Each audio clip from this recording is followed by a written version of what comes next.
Angel ministries അവതരിപ്പിക്കുന്നു ജീവമാർഗം. സർവലോകവും നേടിയാലും സമ്പത്ത് കുന്നുപോൽ കൂട്ടിയാലും ജുർമിക്കും ലോകത്തിൽ വാഴും. ജീവമാർഗം പ്രോഗ്രാമിലേക്ക് ഏവർക്കും സ്വാഗതം. ഇന്ന് നമ്മോട് ദൈവവചനത്തിൽ നിന്ന് സംസാരിക്കുന്നത് ബ്രദർ ഐപ്പ് ചെറിയാൻ, ബാംഗ്ലൂർ. പ്രാർത്ഥനയോടെ ഈ സന്ദേശം ശ്രവിച്ചാലും. അപ്പോസ്തല പ്രവൃത്തി 18-ാം അധ്യായം ആണ് നമ്മൾ ചിന്തിച്ചുകൊണ്ടിരിക്കുന്നത്. പൗലോസ് കൊരിന്തിൽ വന്നതിന് വളരെയധികം പ്രാധാന്യമുണ്ട്. റോമിലെ ചക്രവർത്തിയായിരുന്ന ക്ലൗദിയസ് ഒരു പ്രത്യേക നിയമം നടപ്പാക്കി. അതിനെക്കുറിച്ചാണ് ഈ അധ്യായത്തിൽ നമ്മൾ ആദ്യം വായിക്കുന്നത്. യഹൂദന്മാരായ എല്ലാവരും റോമൻ പട്ടണം വിട്ടുപോകണം. റോമിൽ അനേക യഹൂദന്മാരുണ്ടായിരുന്നു. അവർ ബിസിനസ്സുകാരാണ്, അവർക്ക് പണമുണ്ടായിരുന്നു. പക്ഷേ എന്തോ കാരണം കൊണ്ട് ചക്രവർത്തിക്ക് അവരോട് നീരസം തോന്നി. അവരോ എല്ലാവരും പട്ടണം വിട്ടു പോകണം എന്നൊരു കൽപ്പന. അക്വിലാവും പ്രിസ്കില്ലയും അവർ കൊരിന്തിൽ വരാനുള്ള കാരണം ചക്രവർത്തിയുടെ ഈ ഉത്തരവാണ്.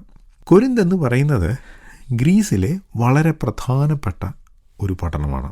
കൊരിന്ത് എന്ന് പറയുന്ന സ്ഥലം 2 കടലുകളുടെ ഇടയ്ക്കുള്ള ഒരു സ്ഥലമാണ്.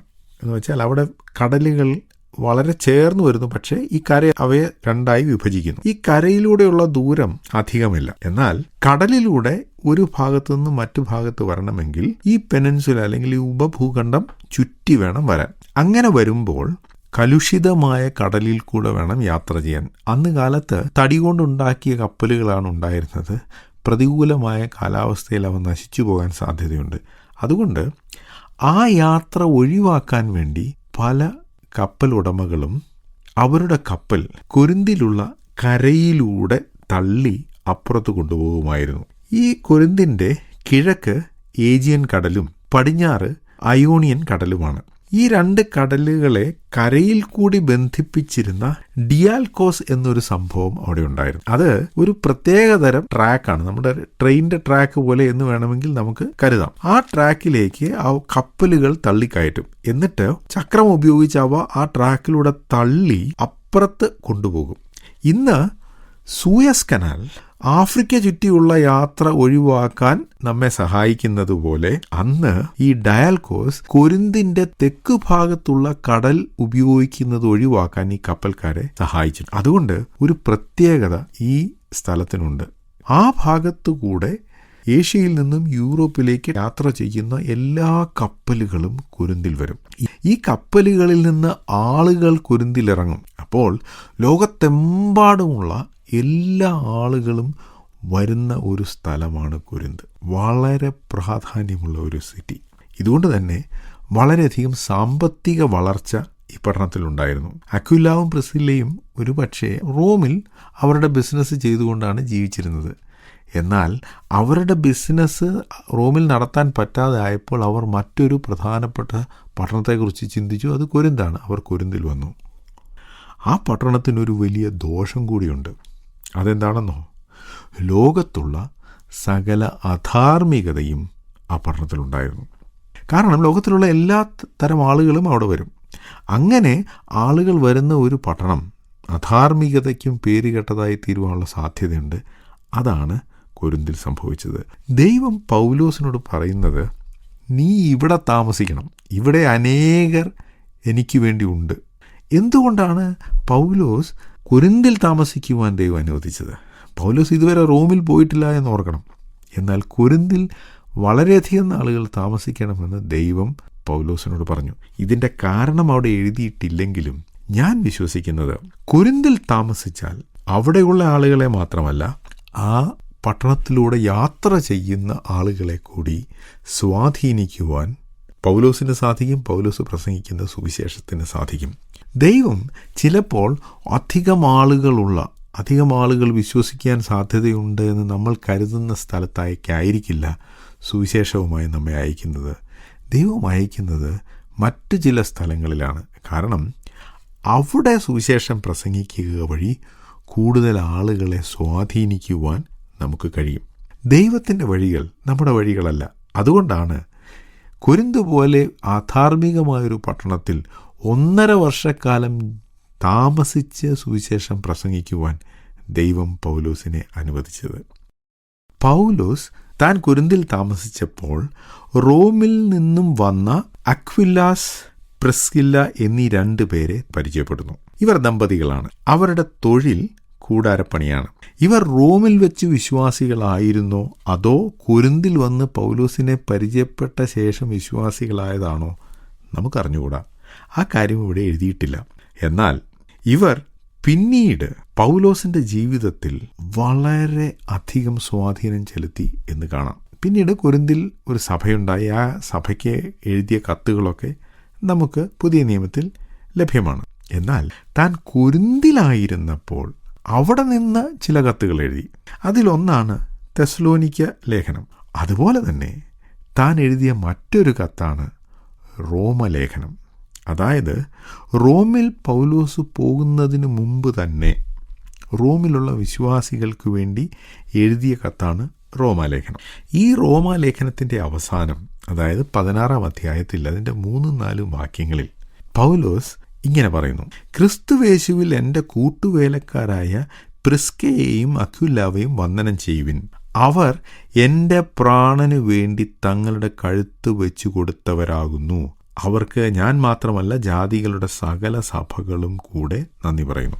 പൗലോസ് റോമാലേഖനം എഴുതുന്ന സമയത്ത് അക്വിലാവും പ്രിസ്കില്ലയും റോമിലാണ്. എന്ന് വെച്ചാൽ നാം നേരത്തെ കേട്ടല്ലോ, ക്ലൗഡിയസ് ചക്രവർത്തി യഹൂദന്മാരെല്ലാം റോമൻ നഗരം വിട്ടു പോകണമെന്നൊരു കൽപ്പന പുറപ്പെടുവിച്ചിരുന്നു. യഹൂദന്മാരെല്ലാം പട്ടണം വിട്ടുപോയി കഴിഞ്ഞപ്പോൾ ആ പട്ടണത്തിൽ നിന്നും വളരെയധികം ധനവും ഇത് മനസ്സിലാക്കിയ ചക്രവർത്തി ആ തീരുമാനം തിരുത്തി യഹൂദന്മാരോട് മടങ്ങി വരാൻ പറഞ്ഞു. അങ്ങനെ ഇപ്പോൾ അക്വിലാവും പ്രിസ്കില്ലയും റോമിലാണ്. എന്നാൽ പൗലോസ് റോമിലുള്ള സഭയ്ക്ക് എഴുതുമ്പോൾ അവരോട് പറയുന്ന ഒരു കാര്യം: പ്രിസ്കയും അക്വിലാവയും വന്ദനം ചെയ്യുവിൻ. അവർ എൻ്റെ പ്രാണന് വേണ്ടി തങ്ങളുടെ കഴുത്ത് വെച്ചു കൊടുത്തവരാകുന്നു. എന്ന് വെച്ചാൽ പൗലോസിനു വേണ്ടി വലിയ ഒരു റിസ്ക് എടുക്കാൻ അവർ തയ്യാറായി. അതെന്താണ് എന്ന് നമുക്കറിഞ്ഞുകൂടാ. പക്ഷേ അവർ ദൈവഭക്തരായിരുന്നു. ദേവദാസനായ പൗലോസിനു വേണ്ടി റിസ്ക് എടുക്കാൻ അവർ തയ്യാറായിരുന്നു. ഇനി ഇവർ തമ്മിൽ പരിചയപ്പെടാനുള്ള കാരണം ഇവർ 2 പേരും കൂടാരപ്പണി ചെയ്തവർ ആണ് എന്നതാണ്. യഹൂദന്മാർ എല്ലാവരും എന്തെങ്കിലും ഒരു കൈത്തൊഴിൽ പഠിക്കും. പൗലോസ് പഠിച്ച തൊഴിലാണ് കൂടാരപ്പണി. അതുതന്നെയാണ് ഈ കപ്പിൾ അക്വിലാവും പ്രിസ്കില്ലയും ചെയ്തിരുന്നത്. അങ്ങനെ അവർ ഒരുമിച്ച് ജോലി ചെയ്തു. മിഷണറി ആയിരുന്ന, അപ്പോസ്തലനായിരുന്ന, ജാതികളുടെ ഇടയിൽ സുവിശേഷം പറയാൻ വിളിക്കപ്പെട്ട പൗലോസ് കൊരിന്തിൽ താമസിച്ചപ്പോൾ തൻ്റെ സ്വന്തം കൈകൊണ്ട് ജോലി ചെയ്തു. ഇന്നത്തെ കാലത്ത് സുവിശേഷം പ്രസംഗിക്കുവാൻ വിളിക്കപ്പെട്ട ഒരാൾ, മിഷണറിയായി പോകാൻ തീരുമാനിച്ച ഒരാൾ, അയാൾ എന്തെങ്കിലും ഒരു ജോലി ചെയ്തു എന്ന് അറിഞ്ഞാൽ എന്താണ് സംഭവിക്കുക? അയാൾ ജോലി ചെയ്തു, അയാൾ ഒരു ബിസിനസ് ചെയ്തു, പണമുണ്ടാക്കി. ഇനി അയാളെ സപ്പോർട്ട് ചെയ്യേണ്ട, അയാളുടെ പേര് നമുക്ക് മിഷണറിമാരുടെ ലിസ്റ്റിൽ നിന്ന് വെട്ടിക്കളയാം എന്നാണ് നമ്മൾ ഇന്ന് സാധാരണ ചിന്തിക്കുകയും ചെയ്യുകയും ചെയ്യുന്നത്. 2 കൊരിന്ത്യർ 11-ാം അധ്യായത്തിൻ്റെ 9-ാം വാക്യത്തിൽ പൗലോസ് കൊരിന്തിലുള്ള ആളുകളോട് പറയുകയാണ്: നിങ്ങളുടെ ഇടയിലിരുന്നപ്പോൾ മുട്ടുണ്ടായാറെ ഞാൻ ഒരുത്തനെയും ഭാരപ്പെടുത്തിയില്ല. മക്കദോനിയിൽ നിന്ന് വന്ന സഹോദരന്മാരത്ര എൻ്റെ മുട്ട് തീർത്തത്. ഞാൻ ഒരു വിധേനയും നിങ്ങൾക്ക് ഭാരമായി തീരാതെ വണ്ണം സൂക്ഷിച്ചു, മേലാലും സൂക്ഷിക്കും.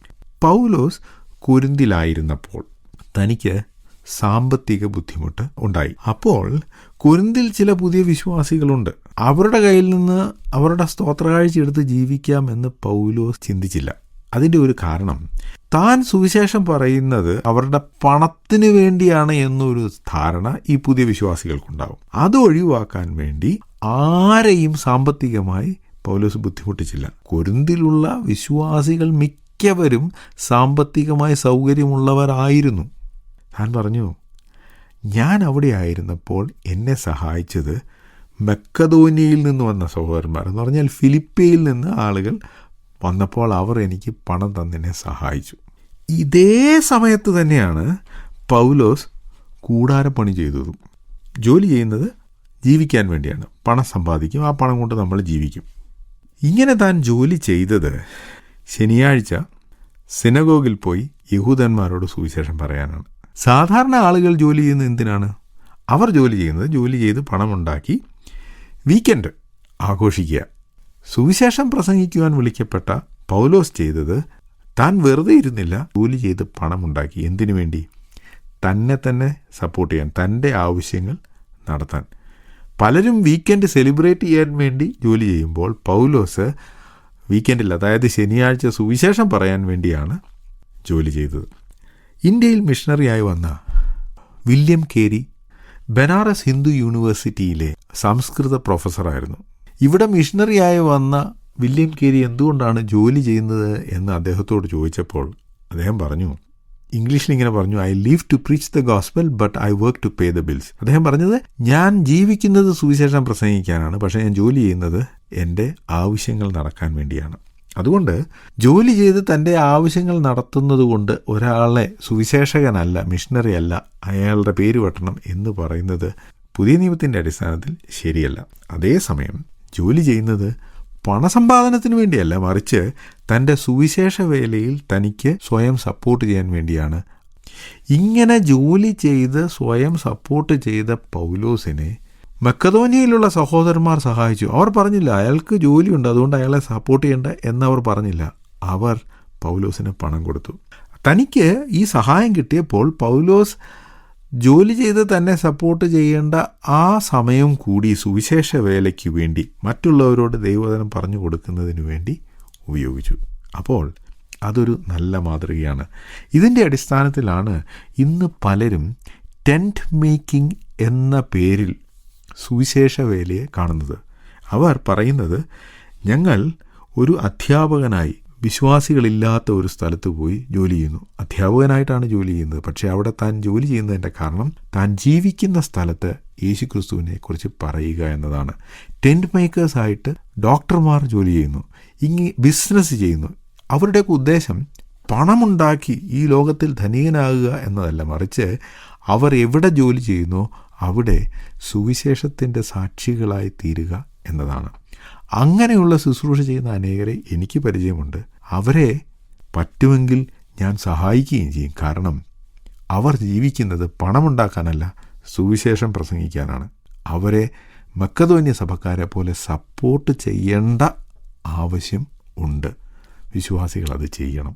ഈ സന്ദേശം ശ്രദ്ധിച്ച എല്ലാ പ്രിയപ്പെട്ടവർക്കും കർത്തൃനാമത്തിൽ നന്ദി. ബൈബിൾ കറസ്പോണ്ടൻസ് കോഴ്സിൽ ചേർന്ന് പഠിക്കുവാൻ ആഗ്രഹിക്കുന്നവർ മേൽവിലാസം അയച്ചു തന്നാലും പ്രാർത്ഥനാ വിഷയങ്ങളും അറിയിക്കുമല്ലോ.